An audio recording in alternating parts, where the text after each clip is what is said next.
Hello everyone, Assalamu alaikum. Welcome to CE413 Structural Analysis and Design 3. CE413 এই কোর্সটির lecture number 9 এ তোমাদের সবাইকে আমি স্বাগতম জানাচ্ছি। আমি তোমাদের সাথে আছি JM Raisul Islam Sohag, lecturer, department of civil engineering, daffodil international university. তো তোমাদের লেকচার নাম্বার 9 শুরু করার আগে চলো একটু দেখে আসি ড্যাফোডিল ইন্টারন্যাশনাল ইউনিভার্সিটি এর নিজস্ব online platform BLC blended learning centre. সেখানে তোমরা লেকচার নাম্বার 9 কিভাবে খুঁজে পাবে চলো একটু সেখান থেকে আমরা একটু দেখে আসি।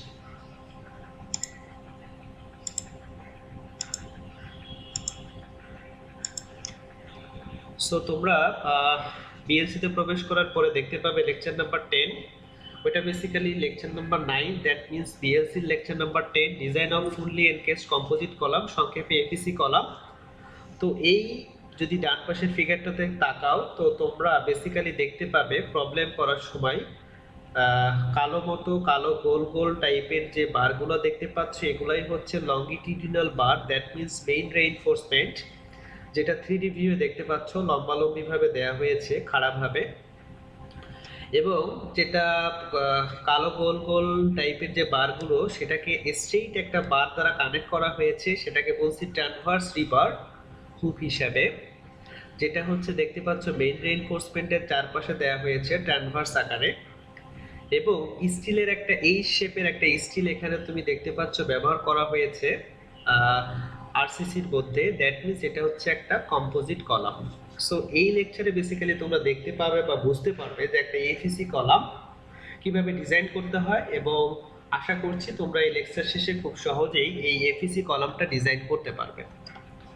সো এখানে একটা মেইন একটা বিষয়, এটা যদিও আগে বলেছি তোমাদের, যদি কলামের দুই পাশে যদি ফিক্স সাপোর্ট থাকে তাহলে ইফেক্টিভ লেন্থটা হবে 0.5 L, আর যদি এক পাশ ফিক্সড এক পাশ হিঞ্জ সাপোর্ট থাকে তাহলে 0.707 L, আর দুই পাশে যদি তোমার হিঞ্জ সাপোর্ট থাকে তাহলে ইফেক্টিভ লেন্থ মানেই হচ্ছে পুরো লেন্থ, আর এক পাশে ফিক্সড সাপোর্ট এক পাশ যদি ওপেন থাকে ক্যান্টিলিভারের মতো তাহলে ইফেক্টিভ লেন্থ হবে twice L, 2 times of L। That means K এর ভ্যালু সেই অনুপাতে হবে, মানে কে এর ভ্যালু হবে দুই পাশে ফিক্সড সাপোর্ট থাকলে কে এর ভ্যালু হবে 0.5, এবং যেটা হচ্ছে তোমাদের পি এই এফিসি কলামের যে সূত্রটা আছে nominal axial compressive strength PN, সেখানে দেখবা কে আছে, কে এর ভ্যালুগুলো কিন্তু এই সাপোর্ট কন্ডিশন অনুযায়ী কিন্তু ভিন্ন হবে। সো দুই পাশ এক পাশ হিঞ্জড এক পাশ ফিক্সড সাপোর্ট থাকলে কে এর ভ্যালু হবে 0.707 বা 7, আর যদি দুই পাশে হিঞ্জ থাকে তাহলে কে এর ভ্যালু হবে 1, আর এক পাশ ফিক্সড অন্য পাশ যদি ওপেন থাকে কে এর ভ্যালু হবে 2। তো তোমরা বেসিক্যালি এখানে এই প্রি রেকর্ডেড লেকচারটা তোমরা এখানে পাবে বরাবরের মতো লাইক দিস, এভাবে করে পাবে, এভাবে করে পাবে আর কি। প্রি রেকর্ডেড লেকচার প্লাস হচ্ছে লাইভ রেকর্ডেড লেকচার কিংবা ক্লাস লেকচার রিসোর্সেস, মানে যেটা দেখে আমি তোমাদেরকে শেখানোর চেষ্টা করছি। সো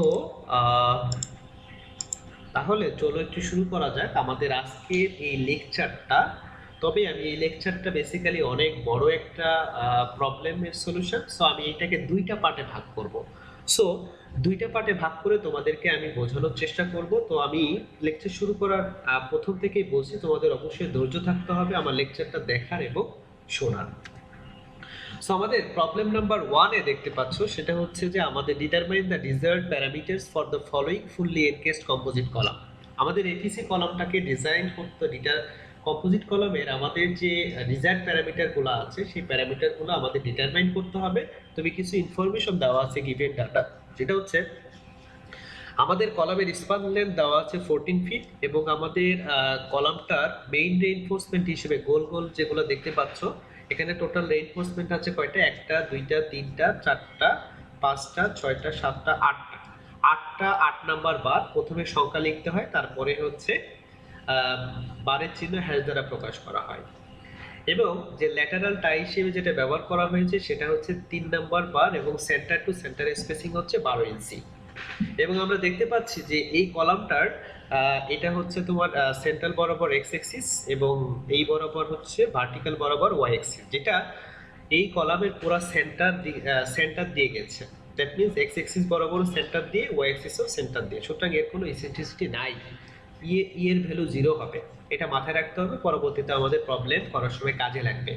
যেটা আমাদের ওয়াই অ্যাক্সিস থেকে যদি আমরা এক্স এর এদিকে যাই, তো আমাদের মেইন রিইনফোর্সমেন্ট যেখানে শেষ হয়েছে সেই পর্যন্ত ডিসটেন্স হচ্ছে 9.5 ইঞ্চি, এবং লেফটেও দেখতে পাচ্ছি যে আমাদের 9.5 ইঞ্চি আছে। এবং মেইন রিইনফোর্সমেন্ট থেকে যে আমাদের যে টোটাল কম্পোজিট কলামটা ব্যবহার করেছি তার যে আউটার ফেস, এটার ক্লিয়ার কভার দেওয়া হচ্ছে 2.5 ইঞ্চি, লেফটেও দেখতে পাচ্ছি 2.5 ইঞ্চি দেওয়া আছে। এবং এই কলামটার সাপোর্ট কন্ডিশন কিন্তু দুই পাশে হিঞ্জ সাপোর্ট। সুতরাং আমরা বলতে পারি দুই পাশে যদি হিঞ্জ সাপোর্ট থাকে তাহলে আমাদের ইফেক্টিভ লেন্থটা হবে এল, যে একটু আগে যেটা আমরা দেখলাম। এবং এই ইফেক্টিভ লেন্থের টোটাল স্পান দেওয়া আছে 14 ফিট, যেটা আমরা বলেছি। এবং এটার এই কলামের উপরে ডেড লোড অ্যাপ্লাই হবে হচ্ছে 260 কিপ, এক কিপ মানে হচ্ছে 1000 পাউন্ড, আর লাইভ লোড যেটা পিএল সেটা হচ্ছে 480 কিপ। দেন যদি আমাদের আরো কিছু ডাটা দেওয়া আছে, নরমাল ওয়েট অফ কনক্রিট দেওয়া আছে 145 পাউন্ড পার ফিট কিউব মানে CFT. Concrete compressive strength FC প্রাইমের মান দেওয়া আছে 5 KSI kip per square inch. এবং yield strength of reinforcement FYR 60 KSI দেওয়া আছে। Geometric and material properties of composite section দেওয়া আছে। এস এরিয়া অফ স্টিল দেওয়া আছে 13.3 ইঞ্চি স্কয়ার। ডিএফ এর ভ্যালু দেওয়া আছে 8.02 ইঞ্চি। টিএফ এর ভ্যালু দেওয়া আছে 0.62 ইঞ্চি। টিডব্লিউ এর মান দেওয়া আছে 0.35 inch. EC that means modulus of elasticity of concrete 3900 KSI দেওয়া আছে। এবং আইএসএক্স এর মান দেওয়া আছে 248 ইঞ্চি টু দি পাওয়ার 4। আইএসওয়াই এর মানটা দেওয়া আছে 53.4 inch to the power 4। Moment of ইনার্শিয়ার ইউনিটের এক ইউনিটটা হচ্ছে যে কোনো ইউনিটের উপরে টু দি পাওয়ার 4 হবে। ডি এর ভ্যালু দেওয়া আছে 10.1 ইঞ্চি। এফ এর মানটা দেওয়া আছে 50 কেএসআই। এগুলো তোমার প্রশ্নে দেওয়া থাকবে। সো তাহলে চলো শুরু করা যাক আমাদের এত বড় প্রবলেমটার এত বড় সলিউশন। তো এখন দেখো ম্যাটেরিয়াল প্রথমে হচ্ছে আমাদের চেক করতে হবে কিছু ম্যাটেরিয়াল এবং ডিটেইলিং লিমিটেশন। প্রথমত কনক্রিট স্ট্রেন্থ, যেটা আমাদের এফিসি কলামের জন্য শর্ত হচ্ছে কম্প্রেসিভ স্ট্রেন্থ কনক্রিটের এফসি প্রাইমের মানটা অবশ্যই 3 কেএসআই থেকে 10 কেএসআই এর মধ্যে হতে হবে। সো আমাদের প্রশ্নে এফসি প্রাইমের মানটা দেওয়া আছে 5 কেএসআই, সুতরাং that is okay. yield stress of structural steel, যেটার মান FY, যেটা আমাদের এফিসি কলামের জন্য অবশ্যই less than equal to 75 KSI হতে হবে। আমাদের দেওয়া আছে FY এর মানটা হচ্ছে 50 কেএসআই, দ্যাট মিন্স 75 এর থেকে ছোট, দ্যাট মিন্স ওকে।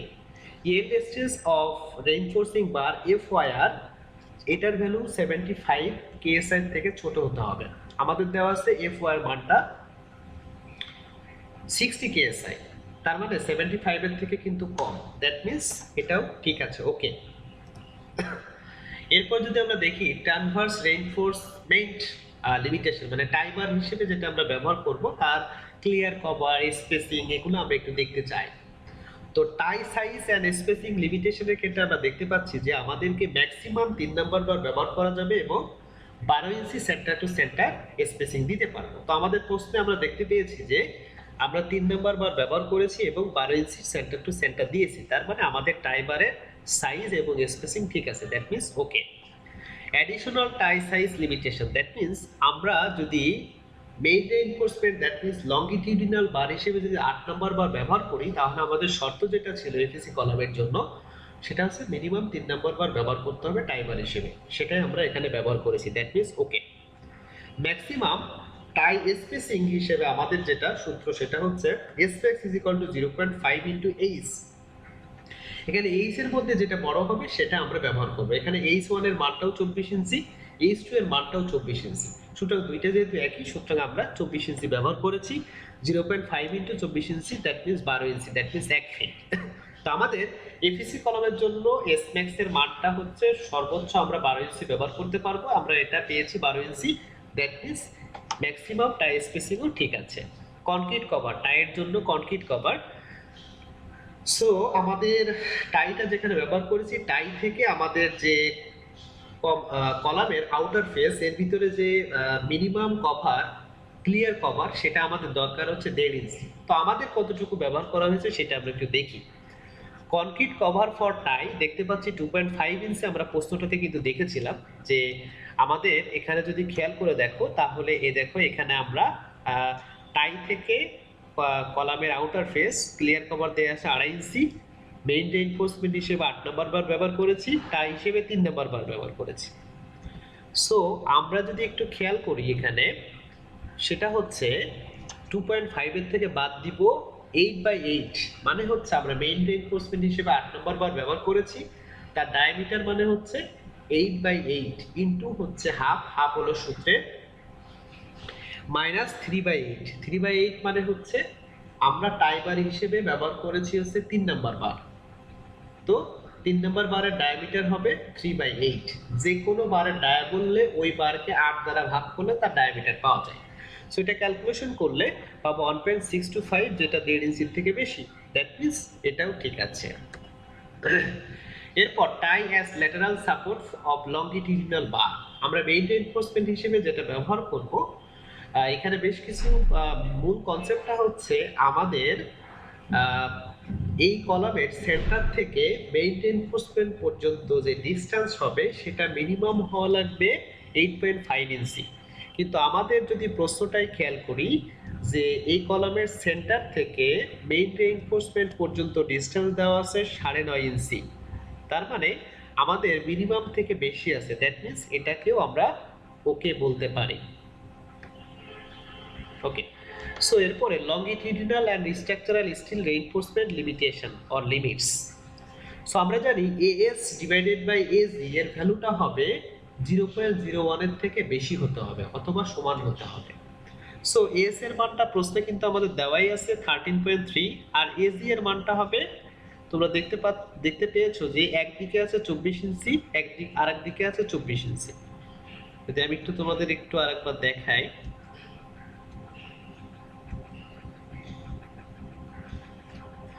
এই দেখো এদিকে আছে 24 ইঞ্চি, এদিকে একটা 24 ইঞ্চি, সুতরাং এজি এর মানটা হবে 24 গুণ 24।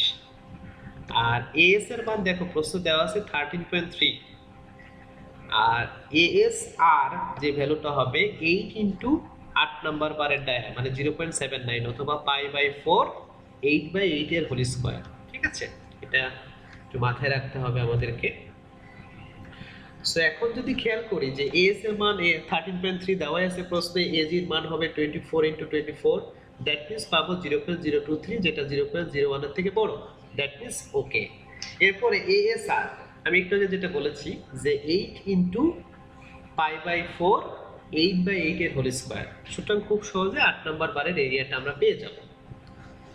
সো এটা করার পরে divided by AG, that means 24 into 24, that means 0.0109, যেটা 0.004 থেকে বড়।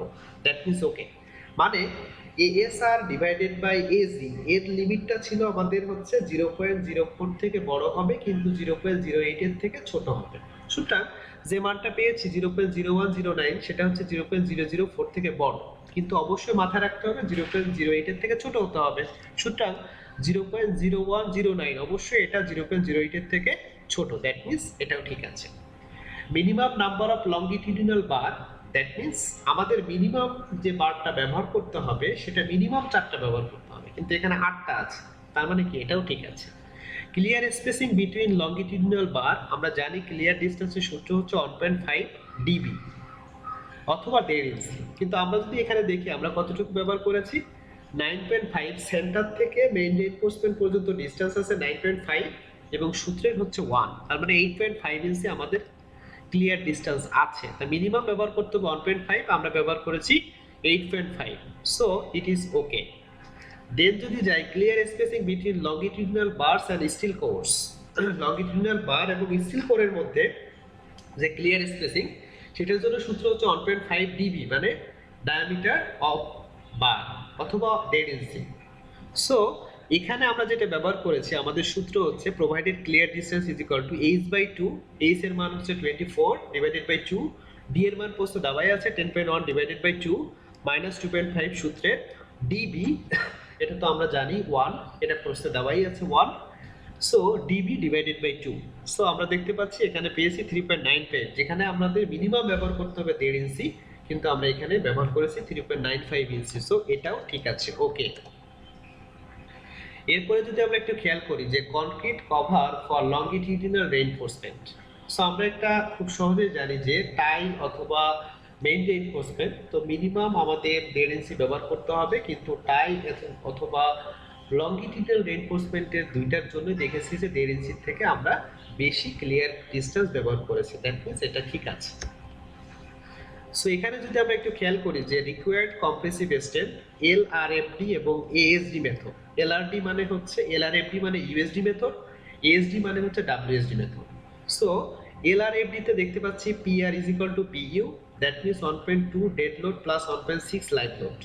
তো 1.2 ইন্টু ডেড লোড পিডি যেটা দেওয়া আছে 210, আর পিএল লাইভ লোড যেটা দেওয়া ছিল প্রশ্নে 780, সুতরাং আমরা এটা ক্যালকুলেশন করে পাবো 1560 কিপ। এবং এএসডি দ্যাট মিনস ডাব্লিউএসডি মেথডে PR is equal two PU. So এখানে বেসিক্যালি পিআর হচ্ছে কানাডিয়ান কোড, পিইউ হচ্ছে এআইএসসি কোড। সুতরাং ডেড লোড হচ্ছে 260 কিপ, প্রশ্নে দেওয়া আছে লাইভ লোড 270 কিপ, সুতরাং 1040 কিপ খুব সহজে আমরা এখান থেকে পেয়ে যাব। তো আশা করছি তোমরা একটু ধৈর্য সহকারে আমার এই লেকচার 9 এর পার্ট 1টা একটু দেখবে। তোমাদের যদি কোনো ধরনের কোনো কোশ্চেন থাকে আমাকে লাইভ ক্লাসে দেখবে, এবং তোমরা অবশ্যই আমার এই লেকচারটা খুব মনোযোগ সহকারে দেখবে বলে আশা করছি। তোমরা সবাই সুস্থ থাকো, এবং তোমাদের সবাইকে একটা অনুরোধ থাকলো আমার লেকচার 9 এর পার্ট 2টা দেখার আমন্ত্রণ রইল। সবাই অনেক ভালো থাকো, সুস্থ থাকো, আল্লাহ হাফেজ।